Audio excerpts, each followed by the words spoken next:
So to kick off the program portion of our session, I'd like to share a brief overview with you on BrookLink and how we work with businesses to shape our future workforce. Since 2015, BrookLink has been a proud partner with committed employers of all sizes and industries, from large multinational companies to small family-owned businesses to local government agencies and school districts to address our regional workforce needs. Our mission at BrookLink is to coordinate partnerships that prepare employers to engage the next generation of workers and to connect young people in the Brooklands facing barriers to employment with the skills, experiences, and professional social networks needed to develop their pathway to college and career. Through the collaborative efforts of BrookLink and local employers, young people in the Brooklands are connected to the experience, skills, and professional networks they need to become the future generations of engineers, entrepreneurs, civic and business leaders in our region's needs.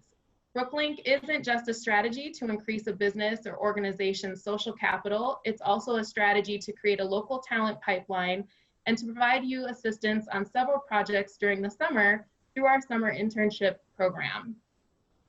Since 2015, BrookLink has had significant success in building our community's talent pipeline.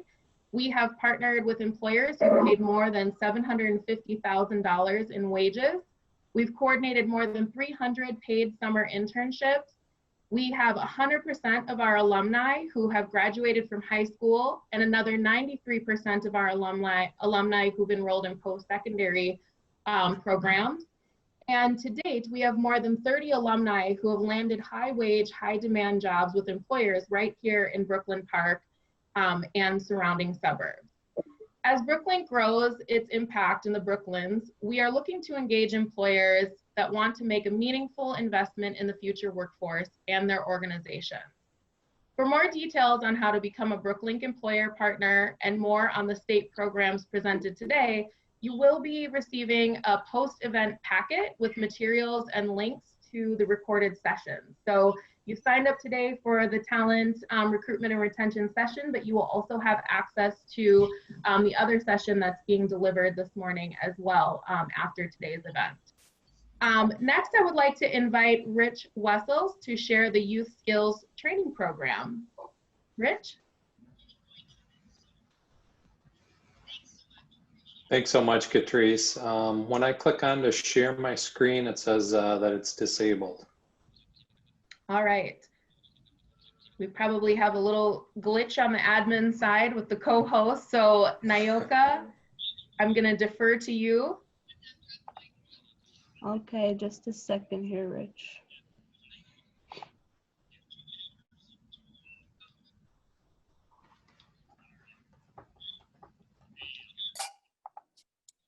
Okay, Rich, I probably have to share your PowerPoint for you because it won't allow me to give you access to that. So give me a second. Okay.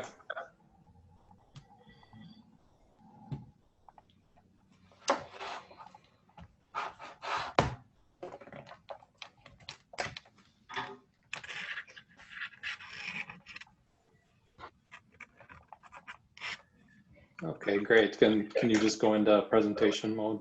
There you go.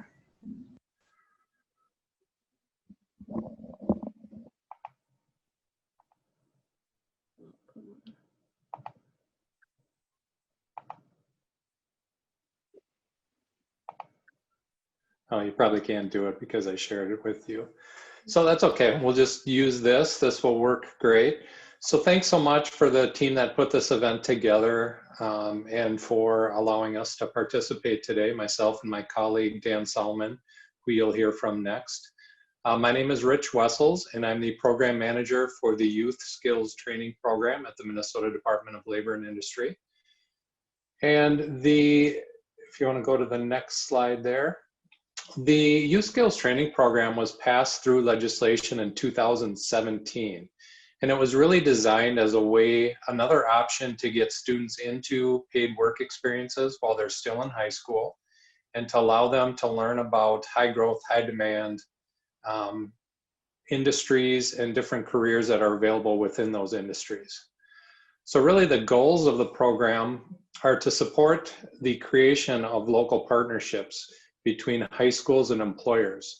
And that's based on statute. So those two partners have to be at the table. In addition, the partnership can include anyone else that really makes sense or can contribute to that partnership, including chambers of commerce, workforce groups, nonprofit organizations, and post-secondary institutions. So that is really the first goal. Next slide, please. The second goal is really to introduce students to these careers, as I already mentioned, in high growth, high demand industries. And the way to do that is through exposure experiences, through tours, through speakers, through career fairs. Obviously with COVID, we're doing a lot of that virtually now, but hopefully we'll get back to the in-person versions of these exposure opportunities in the near future. The third goal is to prepare students for successful careers within these industries. And finally, to address the shortage of skilled employees within these industries. Next, thank you. So how is that done? It's really about creating programs for 16 and 17-year-old student learners to participate in safe, healthy, and meaningful on-the-job training at employer sites. So we're providing that classroom instruction and then sending them into the paid work experiences to practice those skills, to expand on those skills, and to really get that firsthand experience within these industries. Next, please. So the YST program requirements are that it has to be a local partnership, again, between education and employer, but can include any of those other groups that we've already talked about. There has to be related classroom instruction for high school credit. So it needs to be some type of class that these students are taking either in conjunction with that paid work experience or prior to that paid work experience. That's really going to be something that they're going to be able to use as part of that work experience. There needs to be qualified supervision and safety training provided as part of the program. It does need to include paid work experience. Based on statute, at least 80% of eligible students need to graduate when they're eligible to, and at least 60% of students need to receive an industry recognized credential. So those numbers, again, are based on statute, and what we've found in the last 3 years is that those numbers have been exceeded by most of the programs, which is great. So by meeting these requirements, you're able to actually put students into potentially hazardous industries that you wouldn't be able to otherwise do without a program like this. So the current industries that I work with are advanced manufacturing, agriculture, automotive, healthcare, and IT. I get a question a lot about the construction industry and why that is not part of the one of the industries that we work with. And the real reason for that is because of child labor laws and the hazards associated with construction sites. So we do have a number of resources available for programs or employers that are interested in construction. In fact, my colleague Dan Solomon, again, that you'll hear from next, is working on a study related to construction and youth. So if you're interested in that information or that industry, please feel free to contact either one of us. So there are 4 basic components of the Youth Skills Training Program. Outreach, so we go out and we do speaking engagements, try to meet with people, provide consultation to employers, to schools, anyone involved. We do the program approval to allow these, again, minors to potentially work in what are deemed as hazardous occupations like manufacturing. And finally, there is grant funding available to create these programs. So the grant funding, we have a total of $1 million annually that's awarded to local partnerships throughout the state. Up to $100,000 can be awarded to each of the partnerships. And it is a 2-year grant period. Which means that you basically have 2 years to spend that money. To date, we have 27 YST grants that have been awarded to local partnerships throughout the state. And we're in the process of adding an additional between 10 to probably 15 additional grants will be awarded and named February 24th of 2021. So that application period has just closed. The next opportunity for grants will be in the fall of 2021. Okay. The next slide is the grant money can be used for a number of different things. Marketing and advertising your program can be used to recruit additional schools, employers, or students for the program. It can be used to help train the employers on bringing these 16 and 17-year-old students in for the paid work experience. It can be used for student transportation to get these students to and from the work site, to coordinate and monitor the program outcomes. So that could be part of a staff position that's really going to be in charge of making that connection and coordinating that program. And finally, for student credentials and certifications. So again, we want these certifications to be related to the industries that they're working in, and we want the employers to be part of that conversation to make sure that they're meaningful. This slide shows a map of, obviously, the state of Minnesota, and it shows you the grantees for rounds 1 through 3 and lists them. So it gives you an idea of where the current programs are operating. And again, we will be adding another 10 to 15 coming up here in the near future.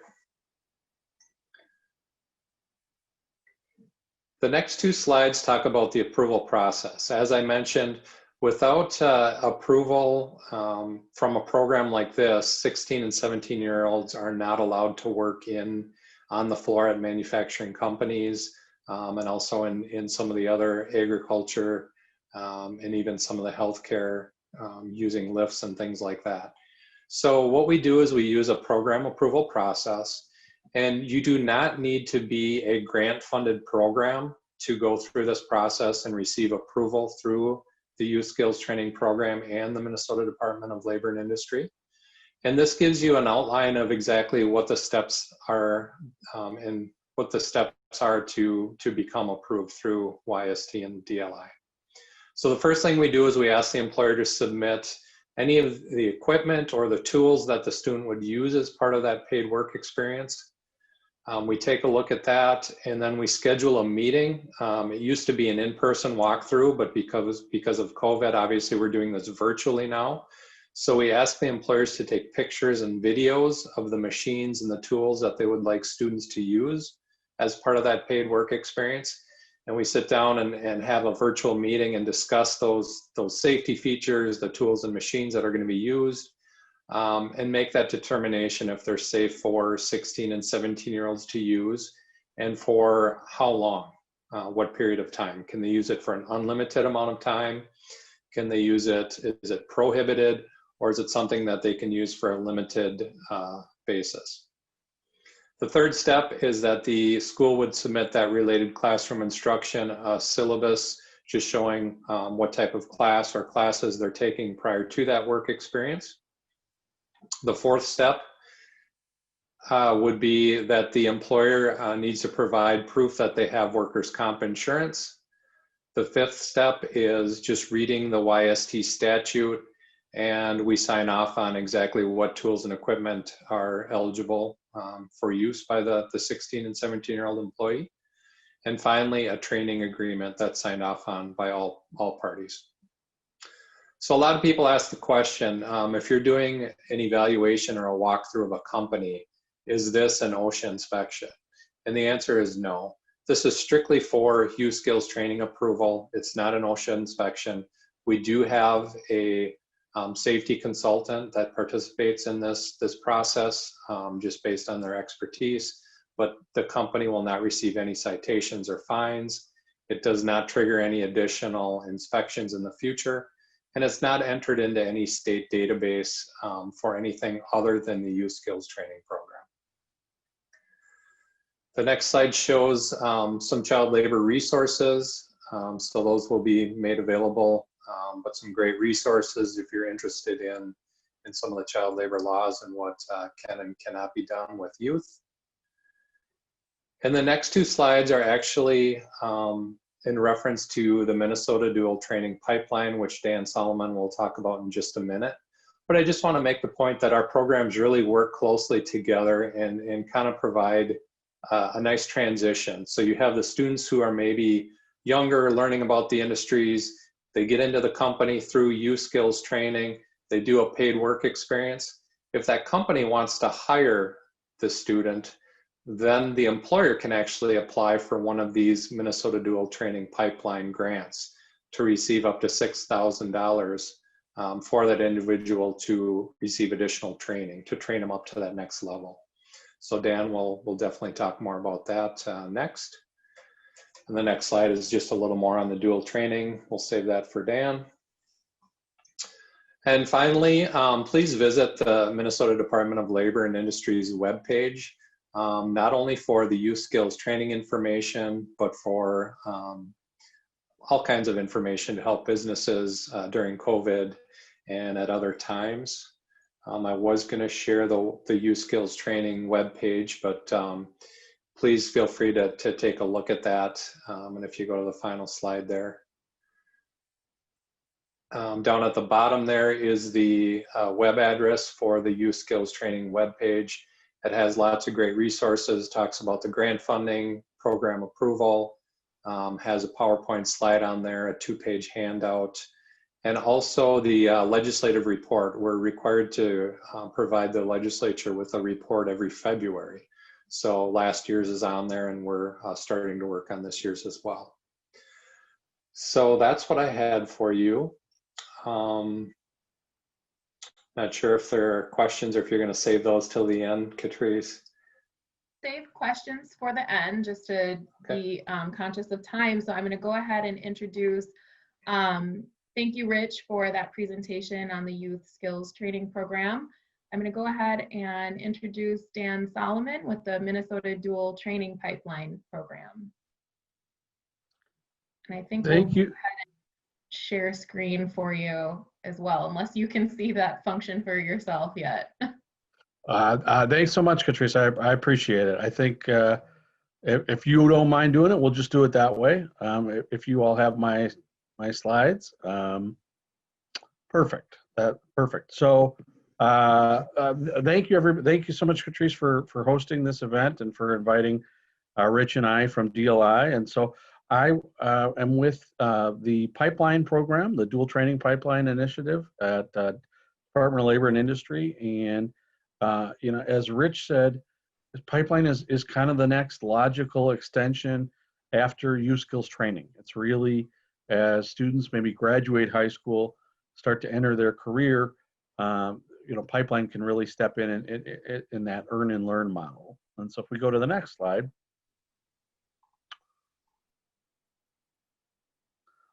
You know, so what is pipeline? Pipeline it's really that source of support for employment-based dual training. And so real quickly, the employment-based piece means, you know, folks are either currently working at your company, maybe in a lower skilled position, but they show an interest and an aptitude to be able to move up if just given some additional training and support.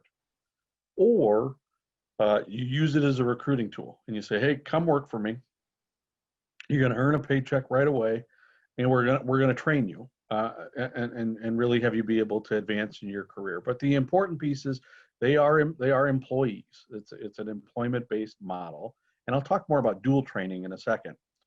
We operate in 4 industries, very similar to YST. The only one we don't do is we don't do auto, but we do advanced manufacturing, agriculture, healthcare, and IT. Really important to note, I just want to share, we recognize everybody has IT needs, so you don't have to be a Google or something like that to take advantage of pipeline. In fact, you know, the biggest user of this program for IT training has actually over the years been Fairview Health System. So I just want to share that you know, that if you had IT needs at your company, you know, that we could be of assistance that way. And then lastly, you know, we kind of like to joke, but it's the truth. Pipeline wouldn't be a government program if it wasn't also an actual acronym, which pipeline stands for Private Investment, Public Education, labor and industry experience. I promise you all don't have to memorize that, but it's really, you know, when you put it all together, that's really what it's all about. And so, yeah, thanks for going to the next slide. You can skip to the full picture of the slide here. So I talked about what it meant to be employment-based training. You know, the next thing, if we have the full diagram up, if you don't mind, is that dual training. So dual training is really structured on-the-job training paired with formal education, that related instruction. Typically, that's going to be at a community college, but it absolutely doesn't have to be. But what it does have to result in for Pipeline is the completion of a degree, a certificate, or an industry recognized credential, something that the employee can add to their resume that everybody in the industry would clearly say, yep, that has value, that shows growth and, you know, and potential and moving forward. And so that pairing of the on-the-job training with the formal education is really what dual training is all about. And if we go to the next slide, perfect. If we, I'll talk a little bit more about the benefits on the next slide. So, you know, when the benefits are really awesome for both the employer and the worker. So, you know, for the employers that we work with, first of all, this training model puts you in the driver's seat. It really lets you build and shape your own workforce. You're creating a new skilled worker pipeline. Workers, you're getting some production right away, so you're not waiting for them to finish their training. You are getting something out of your workers right away. And it can be really useful for sort of two different ways, either through recruitment and retention. So on the recruitment side, it's a pretty motivating factor to say, hey, come work for my company. We're going to pay you right away. We're going to train you. We're going to show you how to advance in your career here. And you're going to earn that degree or certificate or industry recognized credential. And whether the company contributes or they do it through the grant or a combination of the two, typically you're going to end up with no student debt. And at a time where, you know, student debt in this country exceeds $1 trillion, it's higher than credit card debt. You know, that could be a pretty motivating factor to recruit people to come work for you. And so you could use it that way. On the flip side, a lot of companies we work with tell us that they see improvements in their retention rates. And they see it for a couple of reasons. You know, one, see it because, you know, the employee sees the company cares about me, they're investing in me, they want me to advance in my career. That's a pretty motivating factor to want to stay. But also because typically on-the-job training has some mentorship and job shadowing, and now you're developing relationships at work. And there's a lot of good info on, you know, the more relationships you have at work, the more likely you are to want to stay there. So yeah, I could go across the street for a quarter more an hour, but if my friends are here and if I've got a good mentor here and I've been doing a good job shadowing experience here, why would I want to leave? You know, I really like the people I work with. I've developed those relationships. So that can be a motivating factor to want to stay. And then the benefits for the workers are obvious. It's that earn and learn model. They're typically going to get some wage increases as they advance in their training. They're mastering these in-demand skills and they're earning these credentials. So, you know, these are just some of the benefits to this concept of employment-based training. So if we go to the next slide, we go about this work in kind of three big buckets for Pipeline. One, we do industry forums throughout the year. The last round was in November, where the 4 industries we work with, we invite them in, and we say, you know, to hear, you know, what's your challenges, what do you need, how can we help, kind of stuff. We also convene competency councils throughout the year, which sound way more formal than it actually is. It's really us reaching out to businesses to validate occupations and the competencies associated with them, and I'll talk more about that in a second. And then lastly, we do dual training consulting, which is a fancy way of saying we'll go out and meet with any employer in the state interested in creating a program like this to talk about how could you make that work for your company. And so if we go to the next slide, I mentioned that the Competency Council, and it's really important to note that this is a competency-based approach to training. So if you think about the traditional, what do we typically do in this country? We typically, you know, you go, you do school, you earn your degree or whatever, and then you start your career. This is really a model that says, what competencies do I need to know to be successful in this job, and how am I going to learn them? And so for every one of the occupations we have at Pipeline, there's this corresponding pyramid that maps out the core competencies necessary to succeed in the job. And it all comes from employer feedback. So it's not just me, some flunky bureaucrat at DLI sitting there making this stuff up. It comes from what we hear from employers who tell us, for example, you know, to be a good CNC machinist, these are the things you need to know. And then we map it out to lay out, okay, if these are the things you need to know, what makes the most sense to learn through on the job training, what makes the most sense to learn through the formal education. And so the top box of the pyramid, the occupation specific competencies, those tend to be the formal, the on the job training. The industry sector and industry wide tend to be the kind of things people learn through the formal education. And then workplace, academic, and personal effectiveness tend to be things that either people came to the job with already, or they're going to enhance and pick up through their training. And we always refer to these pyramids as a roadmap. We know that, you know, for some companies, you might do 90% of the things on here, and some of the things you look at, and you know, we don't really do that here, and that's totally okay. And on the flip side, you know, you may have some things that your company that are very unique that aren't on these pyramids that you want to be part of your training. And we would absolutely say, yes, make that a part of your training. Embrace that. I mean, this is really for you to own your training. Use this as a roadmap for how you set it up.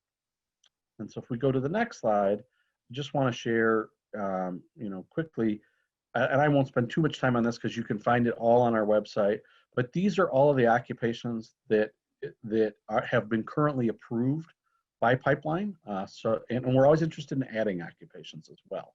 So these are the ones for advanced manufacturing. If we go to the next slide, you'll see the ones that we have for agriculture, you know, crop farm manager, farm animal, agronomist, etc.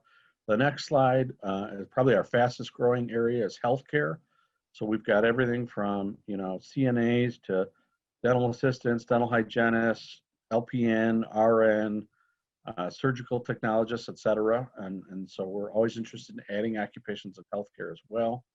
And then lastly, you go to the next slide for IT, you'll see for IT, we label them pathways because we found that IT often the same thing may have 20 different job titles that are essentially the same or very similar kind of job. So we call a lot of them pathways to try to encompass a lot of those IT fields as much as we can. And so you'll see that. But all of those, every one of the ones you see, they're all on our website at DLI under Pipeline, and you can find these pyramids and this information there to be able to find out what's available and how we can help. And as I said, we're always interested in adding occupations too. And so if we go to the next slide,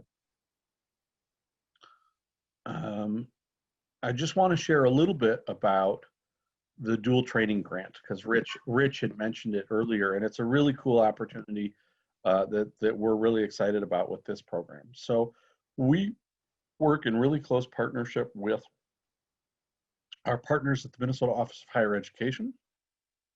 They're the ones who technically oversee the grant, but we work really closely with them. And the way this grant works is it comes available in the spring for companies to apply for up to $150,000 to pay for up to $6,000 per year per dual trainee. And so that money can be spent on paying for the cost of their tuition, their fees, their required books, and any required materials. So for example, if it's a welding class and they say that the student has to have a welding helmet, that can be covered as part of the cost. And one of the other things that's really cool about this model is an individual student could actually benefit from this grant for up to 4 years. So they could get $6,000 a year for 4 years, $24,000 worth of their education paid for, as long as the company applies each year on behalf of that student. It's all on a reimbursement model for payment. So companies pay the school, submit the receipts to the state of Minnesota, and they get reimbursed. Typically, pretty short turnaround. Usually, in just a couple of weeks, you'll get your money back. There is a match required for larger companies. So companies that exceed 25 million in revenue pay a 25% match, and it's a straight cash match. So since it's on a reimbursement model, you know, instead of getting reimbursed 100%, you get reimbursed 75%. And then just to give you a sense of, you know, how big is this grant? You know, what's sort of the pool? Approximately. So this last year, the grant gave out $2.7 million in funding. For the upcoming spring, we anticipate a little over $2 million that will be available for companies, you know, statewide. And so last round, there were 49 different grantees who were funded across the state of Minnesota. Most of them in manufacturing, followed closely by healthcare, and then you know, a couple in ag and a couple in IT. So that's just a quick rundown information about Pipeline. I think the last slide is just, I believe, our contact information, and so you have that. I know I ran through things real quick, but I wanted to, I know Catrice asked that we save a good amount of time for questions, and so about any of these three programs. And so I want to turn it back to Catrice, and we are available for questions. Thank you so much, Dan and Rich, for sharing about those two programs. We'll go ahead and open up, and I do see that there was one question in the chat, I think that came through during the youth services program presentation. Are the grant funds only awarded to nonprofits? No, they're not. They're actually most often awarded to schools, school districts, in partnership with the employers. They are, in some cases, we have awarded them to like a Chamber of Commerce for a community that has overseen the program and kind of been that connector between the schools and the employers. We have had one or two nonprofits that have received the grants as well, but by and large, it's the schools that are the grant recipients. Thank you. Anyone else, feel free to unmute yourself to ask myself questions about Brooklink or youth services to Rich, or the Pipeline program to Dan.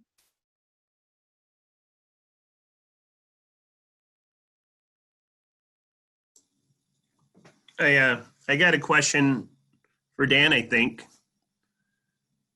Dan, my question is, you didn't really say if there was an age group of the people you worked with, is there? Sure. No, that's a great question. So really for Pipeline, there technically is no age restriction or group. I will say, you know, typically it's going to be somebody who's graduated and has at least their high school diploma. Mm-hmm. But it really runs the gambit. So there is priority in the grant for recent high school graduates. So if somebody recently graduated high school, that grant application gets a little bit of priority, but that doesn't mean that it can't be incumbent workers. So, you know, I've got a couple of examples where I think, you know, it's a couple of guys at a manufacturing place in their 40s who wanted to go back and get some additional training and certifications. And so really there is no age restriction for Pipeline. All right, thank you. Yeah, absolutely.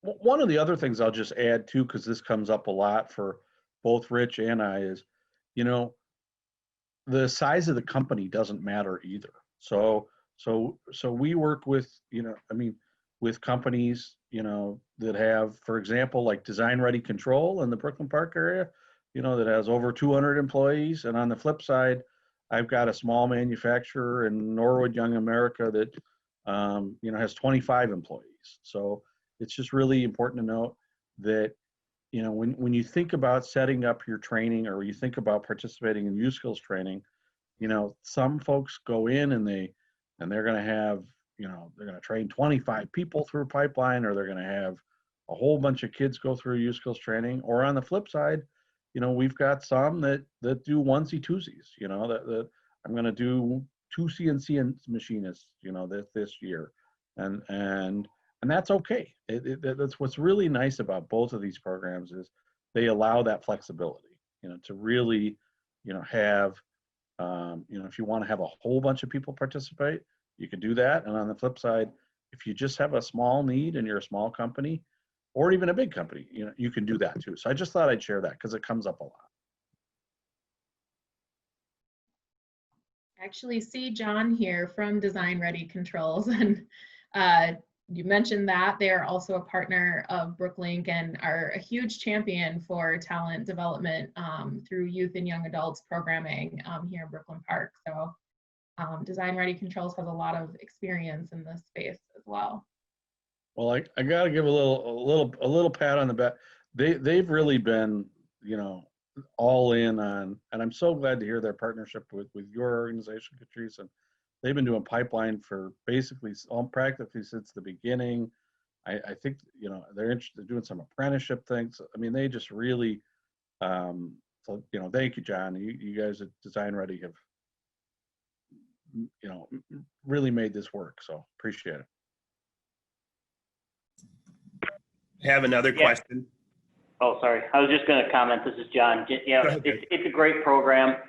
We've, like Dan had said, have been in it for most of the time since the beginning of the program started, and use it extensively, especially with training our people out on our production floor and getting them additional education. It's a great program. We love it.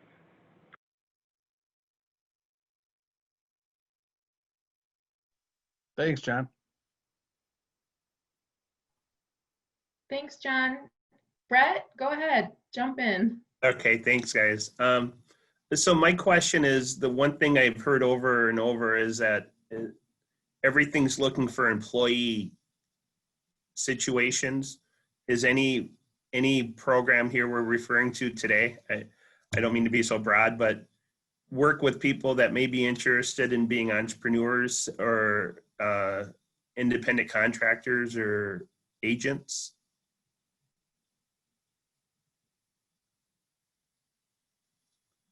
I'll speak for pipeline. I mean, it's a really good question, and it's a good thing that you pointed out. The hard part for pipeline to make that work is because of the dual training, there's got to be an on-the-job training component. Yeah. So if you're going out on your own, it's hard to figure out where would you get that on-the-job training.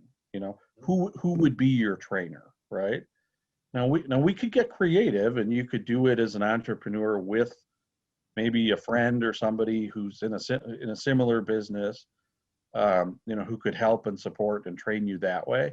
But that is the one probably biggest challenge to this model for like entrepreneurs or independent consultants is how do you figure out who's going to do that? Because the formal education is easy to figure out, but it is hard to figure out who's going to do that on the job training if you're just out on your own. May I address that? Or like Sure, how would yeah. my model? And I don't know, I'll just throw it out there. So the first thing is someone would have to be at least 18 because you can't get licensed until you're 18. The first license is done through, Kaplan, but it's paid for from us. That's never an issue. And then the second license is through FINRA. And then the training, I train everybody individually at this point. Obviously got other teammates that can help train as well. But, it's finding great people that want to have, I was an employee, my whole family is employees, but, my kids are excited about the idea that they can run their own agency someday. And I think there must be other youthful people out there. I know I was motivated by that when I was young, and I was excited to get on here today to see if there was a way to connect with some of those people, if that makes sense. But yeah, Sure. And not even so much the reimbursement, Dan, is just, how to be introduced to more motivated young people that want to go do something great with their lives, Just jump in. This is Brianne with the Economic Development Director for the city. There's an initiative called Forge North through Greater MSP, and it's all about entrepreneurship and innovators and connecting those people. So I'm going to put a link to forgenorth.com in the chat for any anybody else who's interested in learning more about entrepreneurship. Thank you.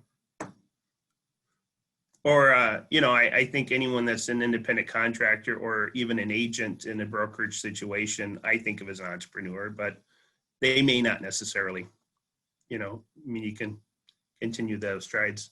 I probably over-asked my question. Thanks, guys. No, Brett, I think that's a great question because I think it's something within Brooklink we've also started to explore. We have a lot of youth and young adults who are interested in multiple different industries and career pathways. And so, you know, I mentioned a little bit about our program earlier, but we have two really key elements to our youth program. And Brooklink is the City of Brooklyn Park's workforce initiative, or one of. And so, with the young folks that we work with, we have a work readiness training that happens in the spring. It will be offered this year virtually online, but we are looking for more ways to enhance work readiness skills around entrepreneurship within our program. I know that that's an interest of our regional youth workforce development partners too. Step Up, Right Track. We're also connected to Greater MSP. And so thinking about all of the diverse pathways that we as businesses and programs, and we work with diverse talent, making sure that we design opportunities that meet the interests of all youth and young adults to help us build that workforce, I think is a really key part of our work here together, also as partners in our community. So I think it's an important point that I think is evolving and something that we're definitely considering how to build in as well. Well, I'm excited to hear that. And I'll share that I'd be glad to, you know, help in any way I could with that, even just the thought process of some of that. If awesome. Gladly. Thanks, Brett. It's always good to see you. I know we've connected before, so welcome back. Any other final thoughts or questions in the last few minutes we've got here on any of the programs, or even just related to talent recruitment and retention? I know Dan and Rich both have a wealth of knowledge, and maybe others here too. If you are doing innovative things or thinking about ways that you're recruiting or retaining talent to build your workforce, you're welcome to share as well.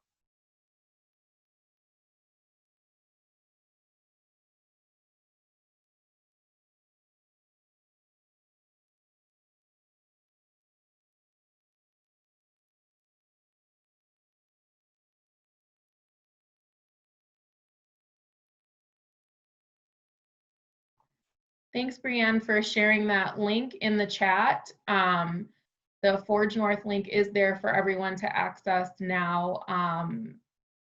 And I probably won't make us sit in awkward silence. So if there isn't any more questions or thoughts on the topic, you're welcome to transition back to the main event. Again, after today's program, you will be getting an email with the additional information on the 3 programs that were mentioned here today, as well as all of the other information that you'll receive during the event, the next portion of the event. And as the City of Brooklyn Park, we are committed to supporting you with helping to grow your business, talent, recruitment, and retention needs. So we encourage you to reach out to me or Dan or Rich or Daniela, who is our business coordinator for the city. We're all here to answer questions and be supportive. But with that, I will say thank you for attending, and we hope that you enjoy the remainder of today's event. You can transition back. I think there's a little 3 dots on the bottom of your screen that says more, and you should be able to leave. If not, you can just sit here. Feel free to turn your camera off, and the administrator will transition you back within just 5 minutes or so. I have a quick question for Dan or Rich. Sure, go ahead. As the parent of a senior who has no idea what he wants to be when he grows up, what kind of programs do you have for him? Brooklink. Think. I figured, Teresa, that Sorry, that was for Dan or Rich, not me. Right. Well, Katrice, you beat me to it because that was what I was going to say. I don't know. you know, from pipeline, I mean, we list all of the employers in the state who do pipeline programming. So, you know, you can always on our website, so you can look for companies who embrace this kind of model. But I'll turn it to Rich in case he has other ideas on the high school piece. Yeah, you know, that's really one of the reasons that this program was created, is to try to reach students at an earlier age with that exposure piece, so that they can learn about all the great industries and careers that are available throughout the state. Excuse me. So, you know, unfortunately, as a senior, you know, we wanted to reach these students earlier to give them that experience and exposure. But I would connect with this school too, and find out if there are any additional ways that they can be of service to help them kind of look at options. You know, certainly like a registered apprenticeship would be, you know, but you have to have kind of some direction to be heading in, some area of kind of interest. So unfortunately, as far as youth skills training goes, it is a little bit on the late side, but I would definitely check with the school to see if they can provide any, you know, support or additional information. Okay, thank you for that. I appreciate it. And Beth, this is John Hacker from Design Ready Controls. If I'm not sure where you're located, but if it's anywhere near the Brooklyn Park area, reach out to us. We're always looking for seniors and have a lot of different programs, not only the ones we talked about today, but programs with Hennepin Tech and programs with other area educational facilities to look at to help people figure out what they want to do when they grow up. And some of us who even have kind of grown up don't know, right? But Right. high school kids really don't know what they want. And so we have lots of different opportunities to help explore in a vast number of different jobs using different skills. So. Awesome. I put my email in the chat, John. If you could reach out to me, that'd be awesome. Yep, will do. Thank you. That's a great question, Beth. I think that one thing you can see, and everyone here, is that we all work very collaboratively together to ensure that, you know, I think pipeline is a great kind of keyword that we're thinking early age. Brooklink starts with youth 14. And we're starting those early career and work readiness skills opportunities. And we've worked with employers who have been recipients and participants of the Youth Skills Training Program, as well as the pipeline program, such as Design Ready Controls. And so the area high schools are partners that we work with too. And I was going to mention the CET programs, which is oftentimes connected to the Youth Skills Training Programs, is a great pathway for youth and young adults who are kind of in that early exploration stage of trying to figure out, what do I want to be when I grow up? I have a teenager at home too, and he's 10th grade, and I'm always like, come on, like, you got to have some interest somewhere. And Right. like, no, we'll figure it out when we get there. And so Brooklink is, you know, a great kind of mentorship work readiness program in that way too, that we start having those conversations as early as we can, building skills, doing some identity development, and thinking through that youth development lens so that they can start thinking about the college and career pathway as they choose to design it. And I think that's what's really unique about the programs that you've heard about today, is that youth and young adults have an opportunity to self-select. And so they're thinking about what their interests are versus us telling them from our adult lens what you need to be doing and what you should be doing. So it's great opportunities. So yes, high schools are great partners in that space as well, and can help support that. College and career counselors as well. Awesome. Well, if you'd like to reach out to me, Catrice, I'd love that too. Yeah, I do talk to parents pretty frequently. Yeah, I've put them through the Strengths Finder. I put them through the school's interest assessment. I've made them do a lot of things. You sound like me. I said I network with people. I know people. I know people in every industry. Just tell me one that might interest you, and you can job shadow them for a day, for a week, for a weekend, something. Okay, Mom. Yeah. Good morning. Good morning, Gary. Hi, Jerry. I want to apologize for not being on time, but I just got a busy morning. I couldn't connect, but I got just a little bit what you were saying. Is it Catherine? Catrice, yes. Catherine, yeah. You know, I worked with junior achievement years ago. I don't know if anybody familiar with that term. And, you know, we used to go into the schools and help out and just get, I'm in construction. And over the years, I fortunate to have a lot of people come to my places with zero skills, just wanted to labor work and end up with a career in carpentry, you know. And so being a Brooklyn Park person now, I was just wondering what the city is doing to help people get in, you know, build a career in construction. It's a question for. We have about 10 seconds left, so I'm going to sum it up really quick, but it might kick me out. Brooklink actually partners with Junior Achievement, and we have a full financial literacy and kind of early adulting series that we do with youth and young adults too. So